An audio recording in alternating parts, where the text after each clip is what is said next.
Olá, bem-vindo a mais um podcast Supremo na Semana com as principais decisões do STF nos últimos dias. Nesse episódio, a gente vai falar sobre a fixação de tese do marco temporal de terras indígenas. Tem também os destaques do plenário virtual e, claro, obviamente, todas as informações sobre a posse da nova presidência do Supremo Tribunal Federal. Presidente, ministro Luiz Roberto Barroso e vice-presidente, ministro Luiz Edson Fachin.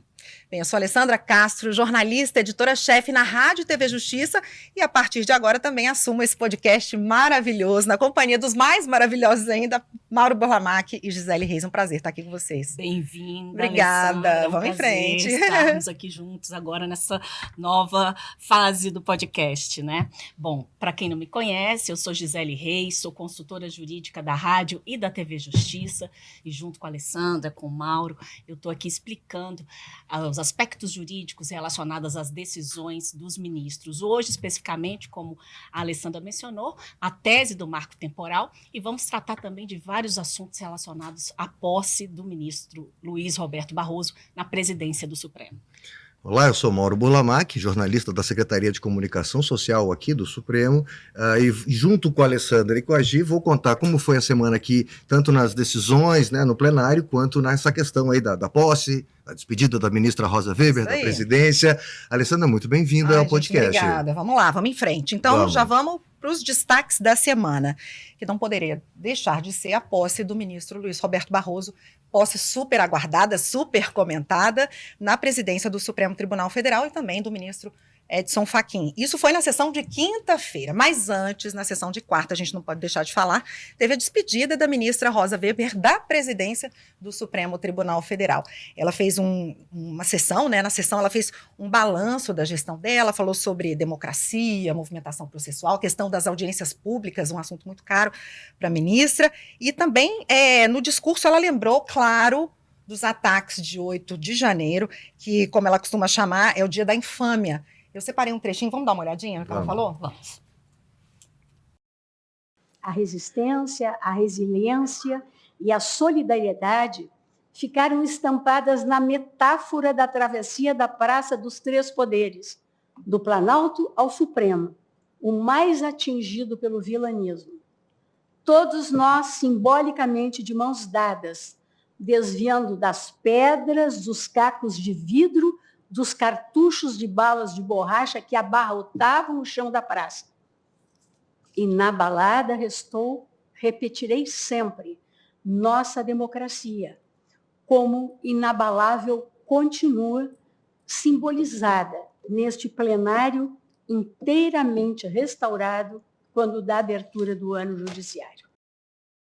É isso, gente. Então, um discurso emocionadíssimo da ministra Rosa Weber, em que ela literalmente fechou com chave de ouro essa gestão de apenas um ano, não é isso? Alessandra, realmente, a gestão da ministra Rosa Weber acabou muito marcada pelos atos do dia 8 de janeiro e principalmente pela postura, pela iniciativa da presidente logo depois dos atos, inclusive participando dessa caminhada que ela chama pela Praça dos Três Poderes, quando representantes do Poder Judiciário, do Legislativo e do Executivo vieram juntos caminhando entre estilhaços, entre balas de borracha, enfim. Mas ali já começou uma demonstração de que, na verdade, como a própria ministra diz no discurso, os atos, em vez de abalar a democracia, fortaleceram o sentimento, a necessidade de se defender a democracia brasileira. Então, ela pautou muito o discurso dela, lembrando esse fato, porque mais importante do que tudo, mantermos a democracia. E ela, assim, nesse discurso muito forte, muito marcante, fez referência muito nisso, e ela coloca uma frase que eu gosto muito, que ela diz: cabe a todos e a cada um de nós a defesa intransigente da democracia constitucional na luta diária pelo aperfeiçoamento das instituições democráticas.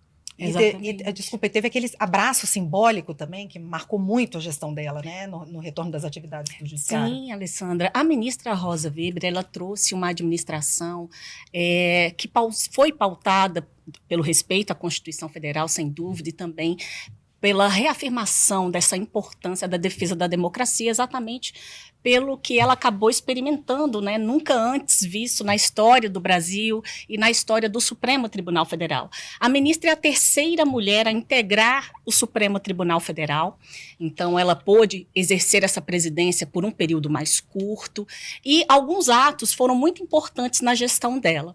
É claro que o principal destaque foi exatamente a forma como ela conduziu todas essas questões, ou seja, a ministra, logo na abertura do ano judiciário, ela havia prometido e conseguiu fazer com que o Supremo Tribunal Federal iniciasse a sessão plenária totalmente reconstruído, como uma demonstração simbólica de que aquela tentativa de abalar a democracia realmente foi completamente frustrada em relação... Fez um efeito contrário, Fez um efeito contrário. Fez o efeito contrário.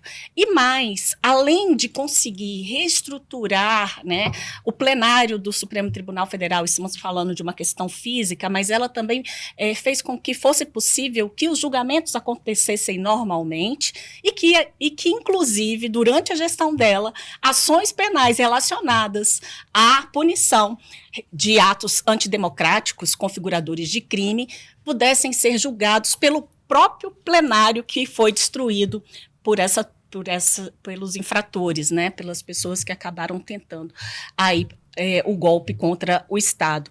Então, isso por si só já é assim algo que merece realmente nosso respeito e a nossa consideração pela atuação e pela gestão da ministra, porque ela conseguiu, né, dentro dessa gestão, diante do caos, trazer aí tudo ao reestabelecimento de todas as coisas, inclusive das funções institucionais do Supremo Tribunal Federal.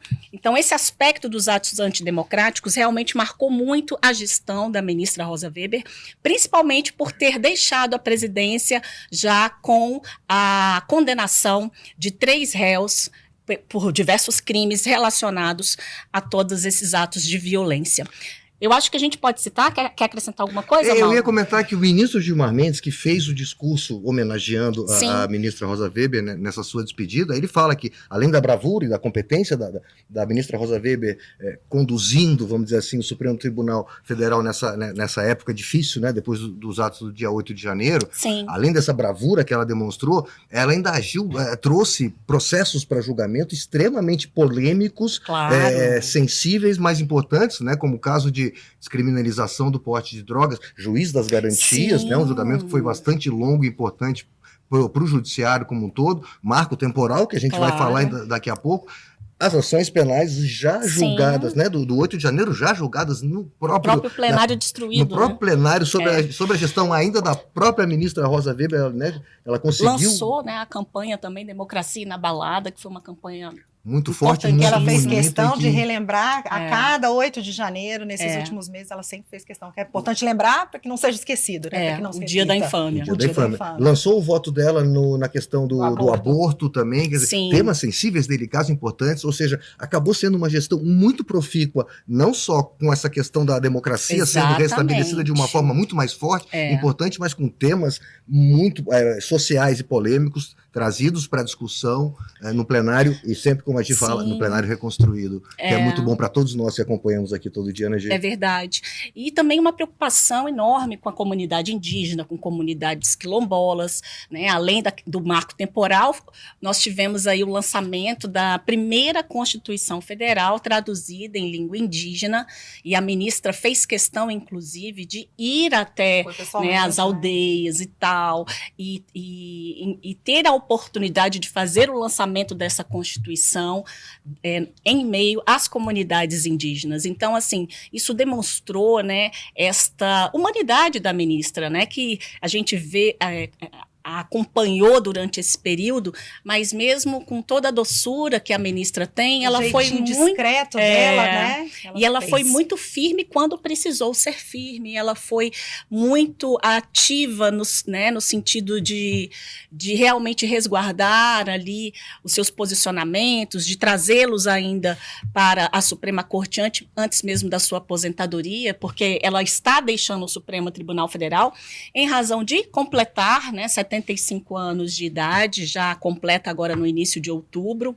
A ministra, pela Constituição Federal, há essa impossibilidade de permanecer no serviço público até os 75 anos de idade, não é possível. Então, o ministro só pode permanecer, né, ministro do Supremo, até 75 anos. É claro que depois dessa data, a gente sabe que a ministra está ativa, que ela tem notável saber jurídico, conhecimento, e existe uma série de possibilidades pela frente. Ela pode atuar como consultora, parecerista, professora, enfim, há inúmeras possibilidades. Mas como ministra, né, depois de uma carreira na magistratura de quase meio século, 50 anos, gente, meio século, né? Então, assim, é uma vida dedicada à magistratura. E ela até mencionou, né, que realmente ela esteve ao longo aí de sua vida profissional ali lidando com a aplicação do direito no caso concreto. E no Supremo Tribunal Federal foram 11 anos, né, no Supremo, aí nesse último período, como presidente do STF, trouxe também importantes contribuições em relação ao regimento interno, que ela tratou tanto da questão dos pedidos de vista. Então, uma vez o ministro fez pedido de vista, tem o prazo de 90 dias para devolver. Se não devolver, o processo vai ser incluído na pauta de julgamentos.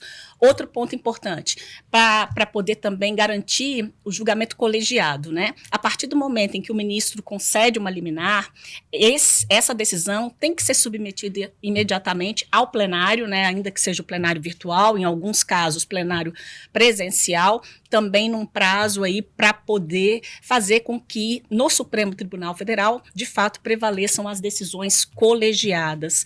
E teve também uma outra questão relacionada à repercussão geral, em que ela também coloca aí que, a partir do momento em que a ministra-presidente ou ministro-presidente do Supremo Tribunal Federal, como agora, né, nós teremos a gestão do ministro Luiz Roberto Barroso, quando ele encaminhar o processo para repercussão geral, também ali estabeleceu um prazo para que os ministros possam se manifestar acerca desta repercussão.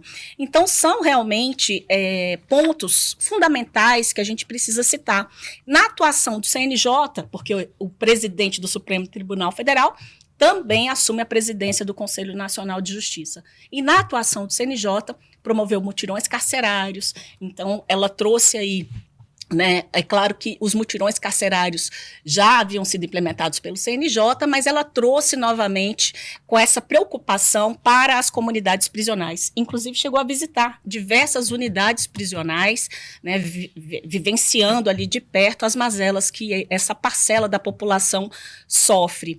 Teve também a aprovação dentro da gestão dela de uma resolução do Conselho Nacional de Justiça que vai impactar diretamente o Poder Judiciário, que trata exatamente da promoção da igualdade dentro das cortes judiciais, né, dentro dos tribunais e dos tribunais de justiça, tribunais regionais agora, federais. Né, foi agora no último dia da presidência dela no STJ, no CNJ. Assim, e por unanimidade, né, era algo assim muito aguardado.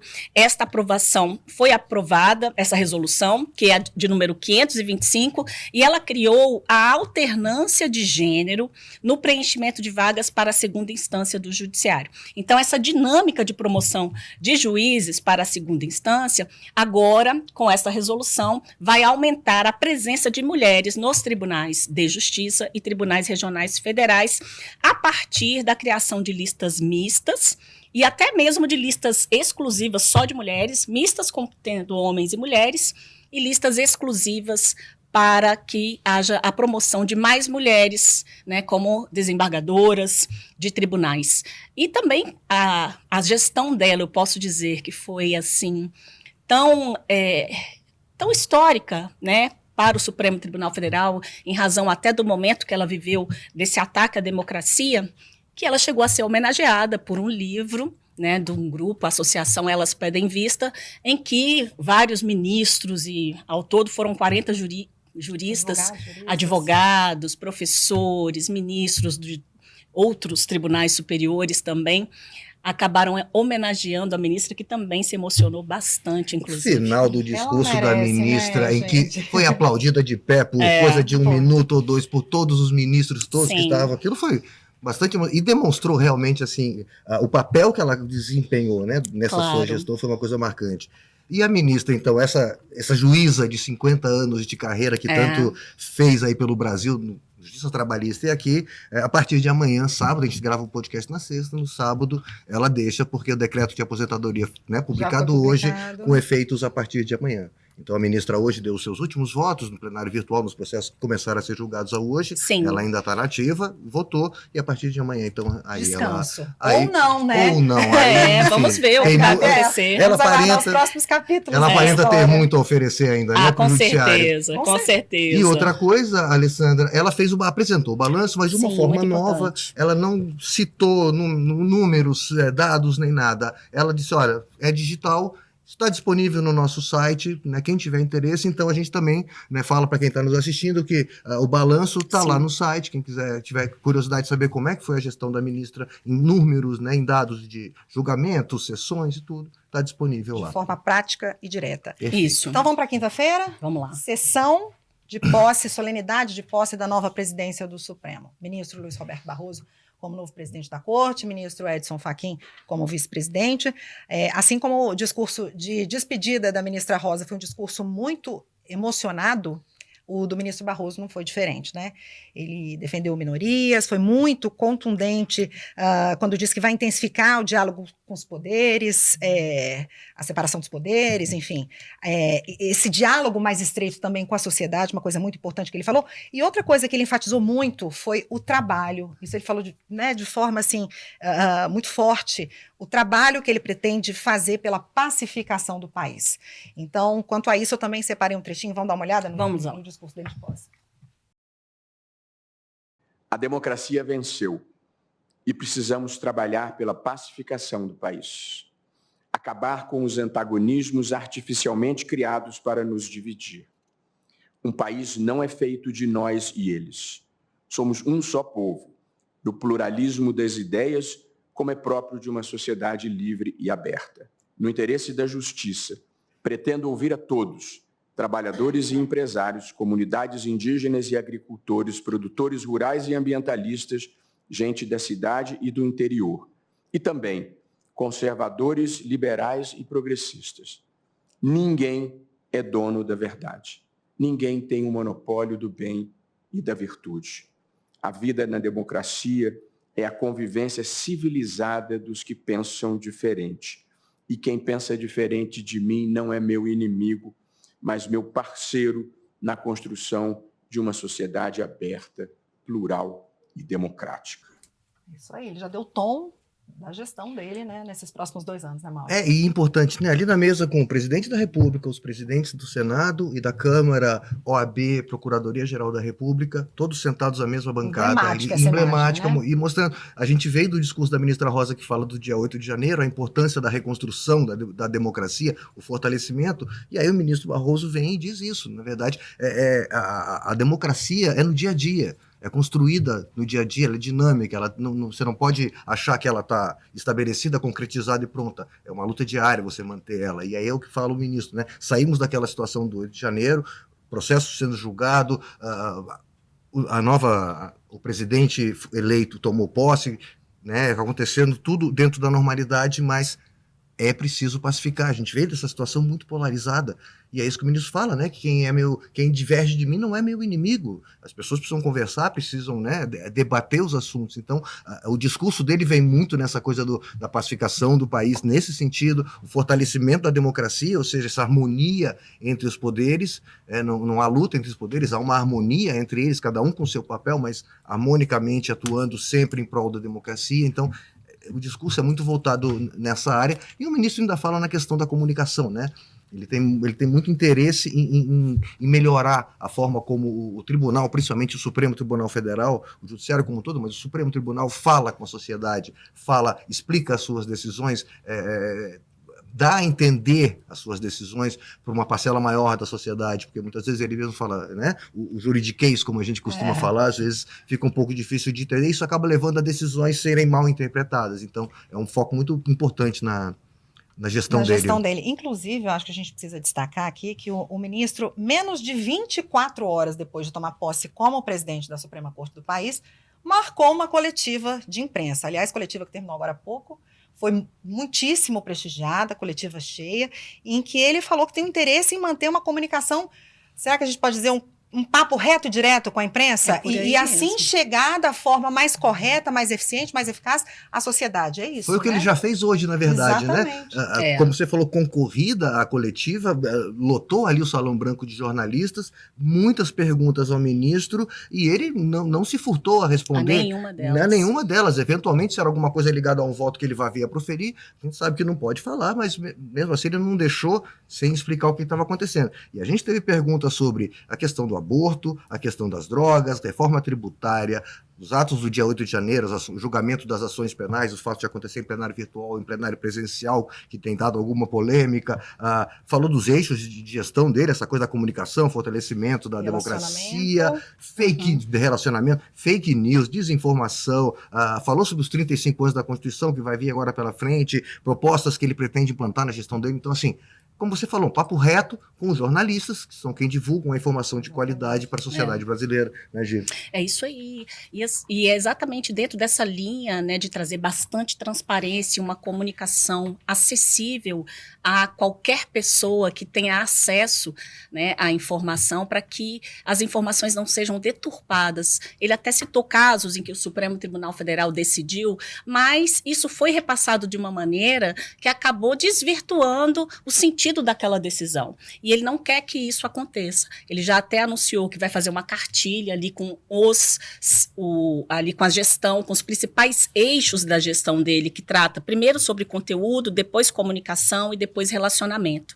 Quanto a conteúdo, o principal objetivo é a eficiência do poder judiciário, é avançar pauta de direitos fundamentais, contribuir para o desenvolvimento econômico, social, sustentável do Brasil e enfrentar essas questões de grande impacto na sociedade. E ele quer, né, aproveitando já o segundo eixo da gestão dele, ele quer que tudo o que o Supremo venha a fazer seja explicado da forma mais simples para a população. Porque o problema não é você ter ideias divergentes, é você entender errado o que foi decidido. Até para divergir, né? Você saber o que você tá lendo para poder formar uma opinião. Exatamente. E divergir é importante, né? Isso faz a construção das ideias, elas são importantes a partir do contraponto de questões. E esse contraponto não pode ser entendido, encarado como um ato violento, né? Que as pessoas podem divergir de forma pacífica. E que isso é importante porque houve o vencimento da democracia, mas o país ainda está muito polarizado, as questões políticas e tal, e que a partir do momento em que o Supremo, né, e é o que ele pretende fazer, traz essa comunicação de forma mais transparente, o que ele pretende é exatamente fazer com que as pessoas entendam a função do Supremo, quais foram os fundamentos, né, do Supremo Tribunal Federal para a decisão de determinados casos, inclusive sobre a explicação que ele até fez na coletiva dessa questão de separação de poderes. Por exemplo, perguntaram sobre indicação do próximo ministro. Ele falou, olha, não compete a mim, compete ao presidente do Brasil, presidente da República, e também ao Senado, que vai ali avaliar a questão do notável saber jurídico e tal, tem a sabatina, mas não compete a mim. Embora ele tenha falado que ser favorável, né? Ser favorável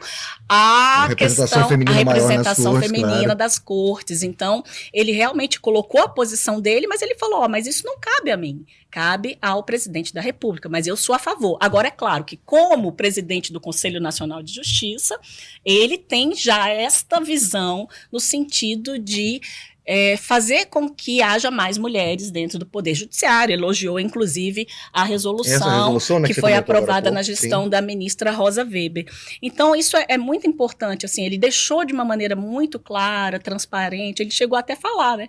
Ao invés de usarmos o juridiquês, vamos fazer... Alguma coisa como usar a língua de gente? Linguagem de gente. Linguagem de gente, exatamente. Muito bom, o que a gente comentou, que além de fundamentar, porque às vezes a gente não entende a fundamentação, mas às vezes vezes não se entende o que realmente foi verdade, decidido. Ele deu, né, alguns casos É um ali. desafio, né, gente? É um desafio. E eu acho, talvez não seja do dia para a noite. Ah, claro, é um processo. De construção, A né? própria equipe do ministro vai aprender como fazer isso da melhor forma, né?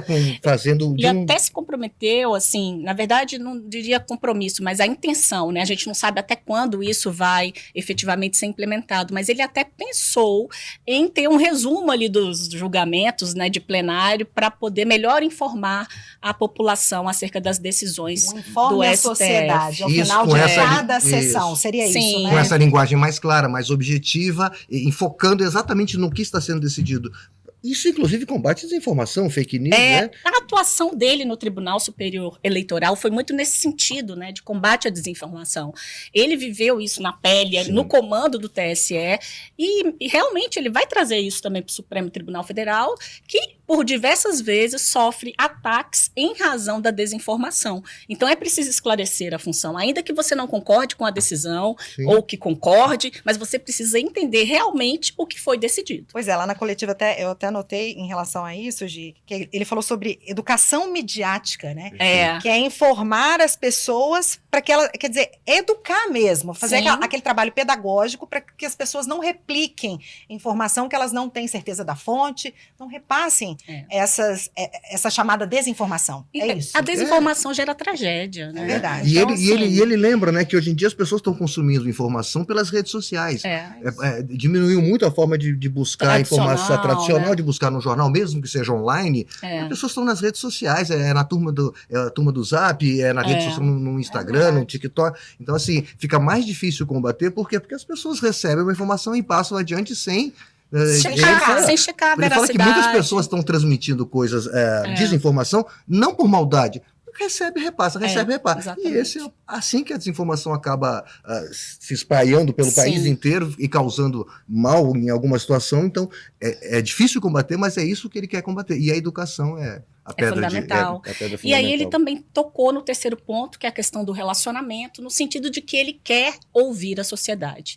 Que o Supremo Tribunal Federal é o guardião da Constituição Federal, é o intérprete da Constituição Federal, mas que isso precisa ser feito em conjunto com a sociedade. Porque nós temos transformações sociais.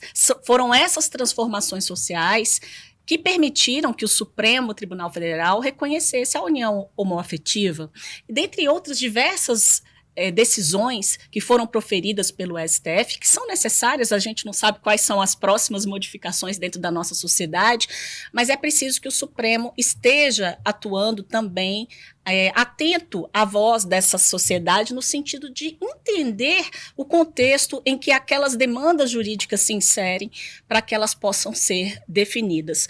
Então, todos esses aspectos foram citados pelo ministro na coletiva.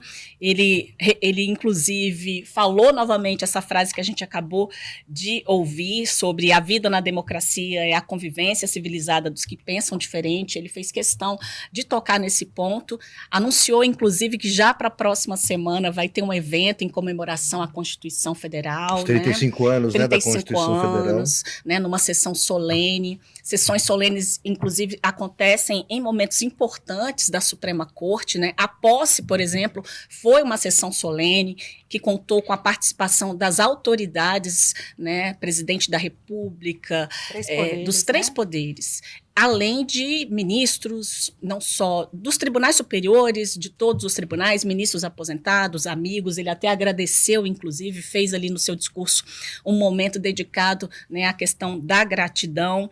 E, enfim, nós tivemos esse momento e a gestão do ministro Luiz Roberto Barroso, pelo que ele já demonstrou ser uma pessoa de bastante humanidade, eu creio que realmente pelo discurso que ele implementou, tanto no dia da posse como agora nesse momento da coletiva, vai trazer algumas mudanças para o Supremo Tribunal Federal. A gente vê que cada ministro, na sua gestão, ele deixa ali a sua digital, e deixa ali a sua característica. Então, ele chegou a mencionar na coletiva, por exemplo, que em termos de mudança regimental, estão analisando se seria possível, né, uma mudança regimental para que as ações penais deixassem de ser julgadas no plenário e voltassem para a turma. Voltassem porque já foram, né? Exatamente, porque já foram. Então, ele falou que as ações penais, né, acabam demandando ali muito tempo e são ações que envolvem uma pessoa específica, né, ou um grupo de pessoas, mas que está ali sendo julgado em razão da prerrogativa, né, da função que ocupa, mas que são as ações de impacto coletivo e de afronta direta à Constituição é que devem realmente ser objeto de apreciação pelo plenário. Então, ele tocou nesse ponto, tocou também ali na possibilidade de uma emenda com relação à alteração de embargos de declaração para fixação de um prazo. Então, ele já adiantou aí algumas nuances da sua administração, como, por exemplo, essas discussões que estão sendo já pensadas pela equipe dele. Essa da ação penal eu achei interessante, porque a gente acompanhou aqui e no podcast cobrimos a ação penal do ex-presidente Fernando Collor, senador Fernando Collor, Sim. condenado aqui. Foram 9 ou 10 sessões de julgamento. O mensalão, né? Muito grande, eu digo, mas o mais recente agora, acontecido agora há pouco, uma ação, né, penal. É verdade. Foram 10 sessões tomadas. Agora a gente tem no caso de 8 de janeiro, dos atos antidemocráticos, nós temos 230, 240 ações, que estão tendo alguns aditamentos, 240 pessoas para ser julgadas. Se fossem todos ser julgados no plenário físico, como a gente acabou de colocar, temas importantes, temas sociais, temas sensíveis para a sociedade brasileira, não vão ter espaço para ser julgado, né? Então, esse o ministro até fala, já há uma conversa, nesse caso, adiantada, no caso de retornar as ações penais para as turmas. Exatamente. Né? E assim, sem adiantar, mas ele já comentou, a gente vai ter um momento para falar sobre isso, mas além de termos essa sessão solene de comemoração aos 35 anos, nós já vamos ter uma sessão também jurisdicional, né? Ou seja, para análise de processos pautados, e aí daqui a pouquinho a gente fala sobre o que vem pela frente. O que vem pela frente. Então vamos lá, vamos falar de plenário físico, porque na quarta-feira, antes da despedida da ministra Rosa, os ministros, quer dizer, o plenário do Supremo Tribunal Federal fixou a tese do marco temporal.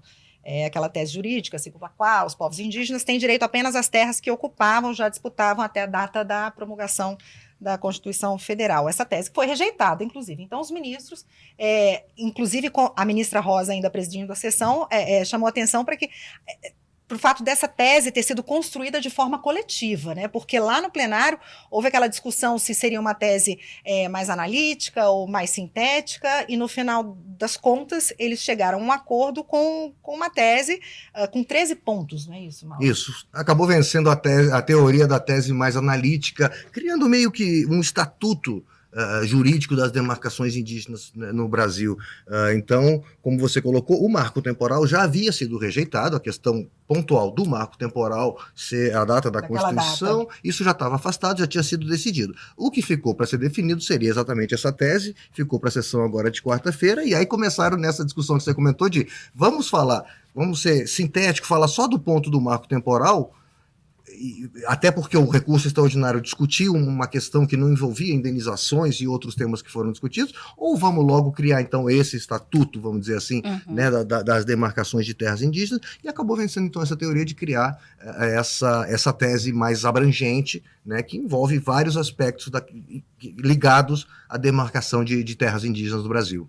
E essa tese, me corrija se eu estiver errada, por favor, vai servir de parâmetro para a resolução de mais de 200 casos semelhantes que hoje estão suspensos. É isso, então importantíssima. 200 casos que já estão, e alguma coisa que venha pela frente, até porque um dos itens que a gente vai comentar, né, Gi, fala da possibilidade de ampliação de terras indígenas. Sim. No caso de ter havido algum desrespeito ao que está na Constituição, não, foi dado um prazo de 5 anos após a homologação dessa demarcação, mas há um prazo aí para que se peça essa ampliação. Então, 220 casos já estão tramitando e estavam sobrestados aguardando. E aí podem ser outros casos, né? Mas para a questão da demarcação de terra indígena, que todos os ministros fizeram questão de frisar que é um tema que no mundo não há uma solução consensual, é um tema complexo e difícil de ser resolvido, né? Então, no Brasil, chegou-se então a esse momento de termos um estatuto a ser seguido.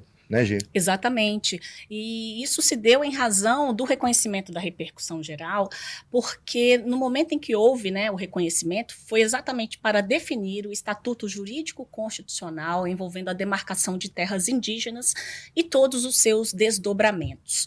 E aí prevaleceu, portanto, esses ministros, né, que propuseram que todos os desdobramentos relacionados ao marco temporal fossem abordados na tese, para evitar uma sucessão de outros casos no Supremo Tribunal Federal. Então, a ideia foi essa.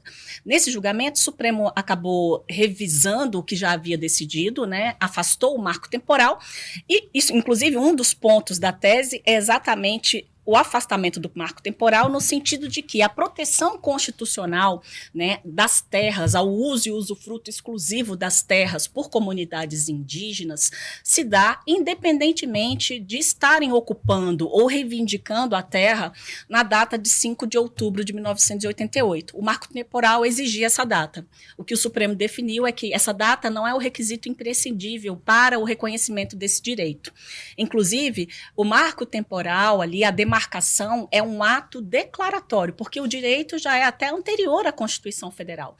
Então, a demarcação em si, que é realizada pela União, é um ato declaratório de que aquelas terras são tradicionais de ocupação indígena. A questão da posse civil e posse indígena, não tem? Explica pra gente um pouco isso. Até eu sinto um pouco de dificuldade de entender essa terminologia. É bem lembrado mesmo que o Mauro colocou, porque a posse civil é aquela posse que a gente divide, né? A propriedade é quando você tem ali o título de propriedade e tal, a posse é você estar efetivamente ocupando aquelas terras, e nada disso se aplica para a posse do indígena, porque a posse de terras de comunidades indígenas, ela é considerada uma posse constitucional. Então, todos os institutos que se aplicam em relação à posse civil, elas não são aplicáveis à posse indígena, porque é algo que a própria Constituição Federal estabeleceu como direito de comunidades tradicionais. Então, essas comunidades tradicionais, eles têm direito a estarem ali usufruindo da terra por terem uma ligação de ancestralidade, né, ali com a sua cultura, com o seu modo de vida, com as suas tradições, a forma de pescar, a forma de lidar com a natureza. Existe uma relação íntima, não é eu fui lá, paguei por algo e eu tenho ali o direito de estar ali porque eu sou o proprietário daquela terra.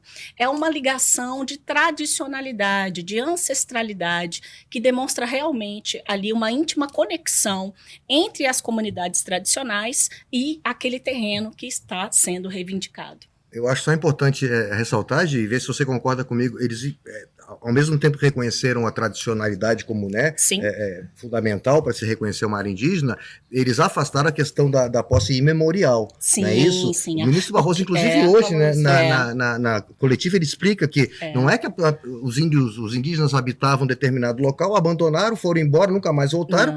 Não quer dizer porque isso há 300 anos atrás, que aquela terra continua sendo deles. Claro. Não. O que a gente está explicando que há essa relação com a terra, né, e essa relação, que permanece. E essa relação, ela tem que ser comprovada, e o que comprova, inclusive um dos pontos da tese, é o laudo antropológico, a necessidade de ter um laudo antropológico que realmente ali possa caracterizar formalmente por pessoas que, né, estão ligadas a esse tema, estudaram para isso, fizeram um estudo de campo e atestam que realmente há uma relação de tradicionalidade.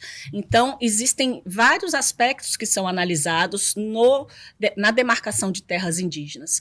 A partir do momento em que essas terras, elas de comunidades tradicionais, elas são de uso exclusivo de comunidades indígenas, eles têm a posse e usufruto exclusivo. E um outro ponto também que foi mencionado na tese é que é possível a coexistência entre a proteção do direito ambiental e a coexistência de comunidades indígenas, ou seja, deixar a comunidade indígena ocupar aquela região e permitir, né, que ele casse, pesque, que ele ali extraia um pedaço de uma raiz para poder fazer um chá, enfim, que ele possa expressar a sua cultura dentro daquela região, isso não afasta a proteção ambiental e também não faz com que se aplique disposições, por exemplo, de crime ambiental em relação a algo que é natural da tradição indígena. Se ele derrubasse uma árvore, por exemplo, que poderia ser considerado um crime ambiental, como faz parte da tradição e da cultura, da forma como ele vive, não é isso, Gi? E eu achei interessante também que o ministro Toffoli, que sugeriu muitos desses pontos, ele fala, o indígena pode derrubar uma árvore, pode matar um animal, porque faz parte da vida dele. O indígena não vai tacar fogo numa floresta inteira. Isso não é da cultura dele, isso não é da tradição dele. E, na verdade, aí vários ministros, a ministra Rosa vem falar, as áreas indígenas são as mais bem protegidas, são as mais que permanecem, né, naturais. Então, assim, eles, na verdade, são grupos que protegem o meio ambiente, né? Então, por isso casa tão bem com a proteção ao meio ambiente que está na Constituição, né, Gil? Exatamente, Mauro. E outro aspecto fundamental também, a questão da indenização. O ministro até colocou na coletiva, né? Porque, veja bem, nós temos duas situações em comunidades, em terras tradicionais de comunidades indígenas. Aquelas em que, mesmo cientes da tradicionalidade da comunidade indígena em relação àquele terreno, aquela terra os indígenas foram expulsos e as pessoas, sabendo do que estavam fazendo, ocuparam aquele território, como acontece com os procedimentos de grilagem de terra. Essas pessoas, elas... do ponto da tese diz o seguinte: existindo ocupação tradicional indígena ou aquela reivindicação, né, na época contemporânea à promulgação da Constituição Federal, aplica-se uma indenização, mas só com relação a benfeitorias úteis e necessárias. Isso para quem tinha a terra de boa vontade, boa fé. Isso sim, não é na casa da grilagem, né? Não, na só grilagem você falou um seguido da outra, ficou para a gente não deixar confuso para quem está ouvindo a gente. É verdade. Então, existindo ocupação, serão resguardados apenas pessoas de boa fé. E nesta hipótese em que essas pessoas, né, existindo ocupação tradicional indígena ou renitente esbulho contemporânea à promulgação da Constituição Federal, aplica-se, portanto, o regime do próprio parágrafo 6º da Constituição Federal, que prevê o seguinte, que toda negociação que foi feita na época é considerada nula e ela não vai produzir efeito. Então, se não produz efeito, mas aquelas pessoas acabaram, né, ali se estabelecendo naquela região, elas, de toda forma, vão ter direitos às benfeitorias úteis e benfeitorias necessárias para a preservação do imóvel. Mas tem o outro caso, que se não tiver a comunidade indígena não estava ali ocupando aquela área e houve, por exemplo, até mesmo pelo próprio Estado, a concessão de um título de propriedade. O Estado foi lá e concedeu o título de propriedade para você, Alessandra, você não sabia, e acabou ali durante anos, né? Seus filhos, seus netos, a propriedade foi passando, e você não tinha noção de que aquela região era uma região ocupada por comunidades tradicionais. Então, não havia como você saber, porque a comunidade indígena já não estava mais ocupando aquela região e foi uma área ocupada há anos atrás. E que, às vezes, até se tem já formado uma cidade, por exemplo. Nesses casos, né, onde você vai ter um justo título, ou seja, você tem uma escritura pública, né, registrada em cartório, dizendo que você é proprietária daquela região, ou a boa-fé, a posse ali de boa-fé durante anos, sem ter esta noção de que aquela região já teria sido ocupada por comunidades tradicionais. Aí você terá direito à indenização prévia pelas benfeitorias necessárias e úteis. No caso, a União, ela pode entrar com uma ação de ressarcimento dessas despesas em relação aos entes federados que acabaram ao Estado, né, que acabou contribuindo para que aquela situação consolidasse. Ou seja, se o Estado foi quem concedeu aquela área, ou o município, que seja, pagar. a União vai, mas aí ela pode cobrar do Estado. E depois entra com município, ação de regresso. Isso? Exatamente. Perfeito. E além da benfeitoria útil e necessária, ele também terá direito ao valor da terra nua. né, que nesse caso a terra nua vai ser pago ou em dinheiro ou em títulos da dívida agrária, se ele tiver interesse em receber desta forma, em autos separados, ou seja, vai ter que ter um processo separado, não vai ser dentro do processo de demarcação, porque senão você acaba ali dificultando, né, os trâmites do processo de demarcação. E o pagamento, quando tiver ali um montante que não há discussão, né, entre o Estado e entre aquela pessoa que vai receber a indenização, aquela parte que não tem discussão, que é chamada parte incontroversa, ela deverá ser paga imediatamente, sob pena daquela pessoa que tem o título de propriedade, dela não sair do imóvel enquanto ela não tiver o dinheiro, enquanto ela não receber. E é permitido a autocomposição, né, Gi? Isso é importante. Sim, eu com também. As partes podem chegar... Em mais de um momento da tese, né, inclusive os ministros mencionaram sobre essa importância, né, da tese conter essa questão da composição. E outro ponto fundamental é a questão de sempre ouvir a comunidade indígena em todos esses processos, né? Que ela é parte legítima, né, para tratar esses processos todos, né? Porque Sim. Tem vezes que a comunidade não consegue se manifestar juridicamente, tem que ser representada por FUNAI ou por essas entidades, né? E aí eles dizem, não, as comunidades têm, né, a capacidade de se representar. A capacidade civil, né, de estar em juízo, né? Então eles têm esta capacidade civil e a capacidade postulatória também, ou seja, a capacidade processual de um modo geral. Então, foram vários aspectos importantes relacionados a esta tese, agora de observância obrigatória. Beleza, então a gente continua também em outra decisão do Supremo, agora no plenário virtual, mas também ligada à questão ambiental, que o Supremo, na verdade, ele reafirmou que os danos ao meio ambiente são imprescritíveis. O que isso significa na prática, gente? O que o Supremo decidiu que, na verdade, o ressarcimento pela exploração irregular de determinado patrimônio mineral, no caso, por exemplo, não está sujeito à prescrição. O caso concreto aqui, Alessandra, vamos explicar. O TRF manteve uma determinação da Justiça Federal para que 2 empresas recuperassem áreas degradadas em decorrência de uma lavra ilegal de areias na margem de determinado rio. Contudo, o pedido da União de ressarcimento pela lavra ilegal, pelo manejo ilegal desse material, foi negado, porque a Justiça entendeu que os fatos haviam ocorrido há mais de 5 anos e, portanto, a pretensão de receber esse ressarcimento estaria prescrita, né? E aí a decisão do Supremo vem no sentido que, exatamente, né, de acordo com a jurisprudência, a pretensão de reparação civil, que é o caso aqui, que é receber de volta, é imprescritível quando existe o dano ambiental.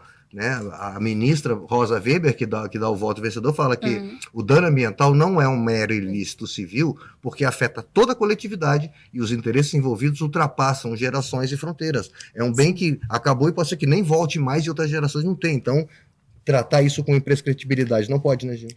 A prescrição, na verdade, é um prazo. O prazo para você reivindicar algo na justiça. Então, existe um prazo para algumas ações que vai variar dependendo do que você vai reivindicar, tem vários tipos de prazo.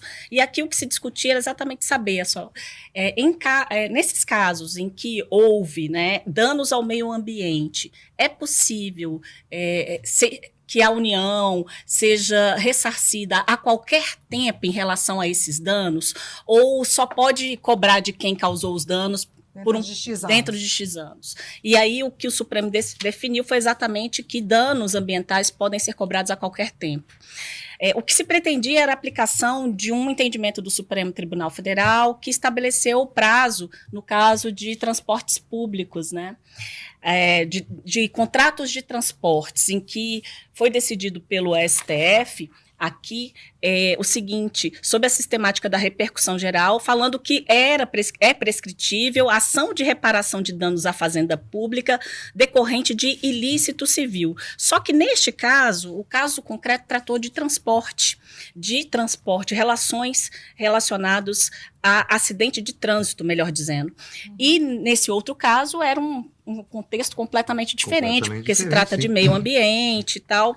Então, o entendimento aqui foi exatamente no sentido de que esse tipo de direito, né, relacionado ao meio ambiente, que é um direito fundamental, inclusive que cabe a todos, né? O meio ambiente, a responsabilidade, a proteção não é só do Estado, todos somos responsáveis conjuntamente pela proteção. Então, a partir desse entendimento, o Supremo Tribunal Federal definiu que os danos ao meio ambiente podem e devem ser ressarcidos a qualquer tempo. E eu acho que agora a gente podia falar um pouquinho sobre a nova resolução, né, que o Supremo publicou, que regulamenta a apresentação de sustentação oral por meio eletrônico em processos de repercussão geral, com reafirmação de jurisprudência, não é isso? Quer dizer, ele enfatizou uma coisa que já existia, não é isso? O caso da repercussão geral, que a gente tem a análise de repercussão geral quando chega um determinado recurso ao Supremo, e eles vão ver se aquele recurso se estende para outras partes, tem interesse social, econômico, político, enfim, outros que sejam, que é o que se chama de repercussão geral. Em alguns casos, o ministro entende que há repercussão geral, sim, mas que já há uma jurisprudência do Supremo sobre aquele tema. Então, o que eles fazem? Reconhecem a repercussão geral e já reafirmam a jurisprudência. O que essa resolução veio fazer? Ela fala que quando há essa reafirmação da jurisprudência, ou seja, você está analisando o conteúdo, o mérito daquela questão, você tem que estar direito às partes se pronunciarem. Sempre que há uma discussão de mérito, sempre que há um julgamento de mérito, as partes podem se pronunciar, se manifestar, favorável, contra. Não é isso, hoje? Então, o que eles estão dizendo assim, quando for repercussão geral, ok, segue como está. Quando for repercussão geral, já reconhecendo a jurisprudência do Supremo, já reafirmando, vai ser julgado mérito, então vamos dar direito às partes se manifestarem. Vou só acrescentar, Mauro, ao que você explicou, porque esses casos acontecem quando já há vários julgamentos do Supremo no mesmo sentido. Só que não há um processo representativo de todos eles. Então, acontece de chegar um recurso, e aí tem-se a repercussão geral reconhecida, e como já está completamente pacificado o tema dentro do entendimento do STF, não há necessidade de mandar, entendeu, isso para discussão no plenário, porque basta reafirmar. Todos os ministros vão ali concordar com isso ou não, mas o ministro relator, ele já encaminha o processo nesse sentido. Olha, esse tema é um tema X, o Supremo já decidiu várias vezes nesse sentido, então voto por reafirmar a jurisprudência nesse sentido, no seguinte sentido, e aí ele coloca lá o voto. E isso é submetido à apreciação dos ministros. Não precisa, na verdade, novamente colocar para discussão como se fosse um caso novo. E o próprio regimento interno já previa essa possibilidade de reafirmação da jurisprudência. Então, você tem, no mesmo momento, ele reconhece a repercussão geral e, no mesmo momento, já julga. Normalmente, temos a repercussão geral reconhecida e depois o processo vai para julgamento. Ouvidas as partes. Ouvidas as partes. E aí, antes, não tinha esse momento de sustentação oral. E agora, com essa emenda ao regimento interno do Supremo Tribunal Federal, haverá a possibilidade de sustentação oral no plenário virtual, porque normalmente esses casos acontecem no plenário virtual, em que tanto a Procuradoria-Geral da República, a Advocacia-Geral da União, defensores públicos envolvidos, advogados, poderão apresentar as suas versões antes dos ministros deliberarem se será realmente o caso de reafirmação da jurisprudência. Tá certo, gente. Então, já encaminhando aí para o nosso encerramento do podcast dessa semana longa, aliás, né? Vamos movimentada, super. Né? Vamos falar um pouquinho do que vem aí para a próxima semana. O que a gente pode esperar?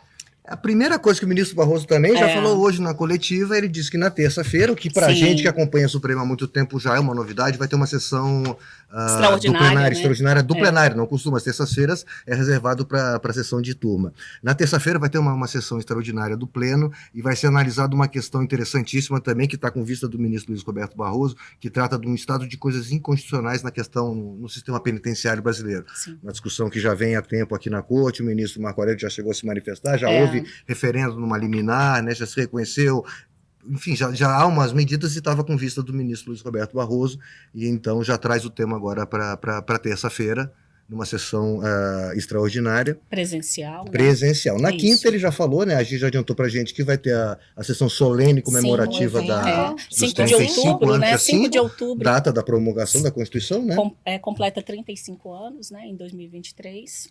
E o ministro adiantou também que, assim, ele tem em torno de uns 300 processos para já pautar, que ele precisa verificar exatamente o que ele vai colocar em pauta, porque uma das funções do presidente do Supremo Tribunal Federal é direcionar essa pauta, elaborar essa pauta. Os processos que estão na pauta do plenário são incluídos pelo presidente do STF, e ele chegou a mencionar na coletiva sobre priorizar processos relacionados a questões ligadas ao encarceramento, que é uma situação que realmente preocupa o ministro Luiz Roberto Barroso. Temos plenário virtual. Eu anotei dois aqui, de dois processos que começaram a ser julgados hoje, na sexta-feira. Na verdade, um trata da responsabilidade do Estado do Rio de Janeiro pela morte de vítimas e operações policiais. É um tema muito candente lá no Rio de Janeiro, tem dado muita demanda, a imprensa muito interessada nesse julgamento. A questão da licença-paternidade, a omissão do Legislativo, né, em regulamentar essa licença-paternidade, que está na Constituição, mas falta essa regulamentação.